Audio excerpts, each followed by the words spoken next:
ভাবতেছি বিয়ে করবো, কিন্তু অনেক চিন্তা করে দেখলাম আমার তো বয়সই হয়নি। আই এম তো অবাক। মেয়ে আর শেয়াল দুইটাই এক, নিজেদেরকে বেশি পণ্ডিত ভাবে। ব্যাঙ আর মেয়েদের মধ্যে কোনো পার্থক্য নাই, কারণ বৃষ্টি আসলে দুইজনেই লাফায়। বৃষ্টির মধ্যে সব থেকে সুন্দর দৃশ্যটি হলো কোনো এক মেয়েকে আছাড় খেয়ে পড়ে যেতে দেখা।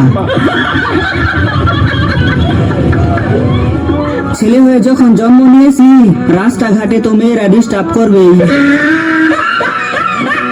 সব মেয়েরা পরী হতে চায়, কিন্তু আজ পর্যন্ত কোনো ছেলে জিন হতে চায়নি। পরী হয়ে জীবনে এসে কাল নাগিনী হয়ে বেরিয়ে যাওয়ার নাম প্রেমিকা। একটাও সুন্দর স্ত্রী নাই, একটাও নাই। আসুস তুই কেউ, আমি ভ্যান করতাম।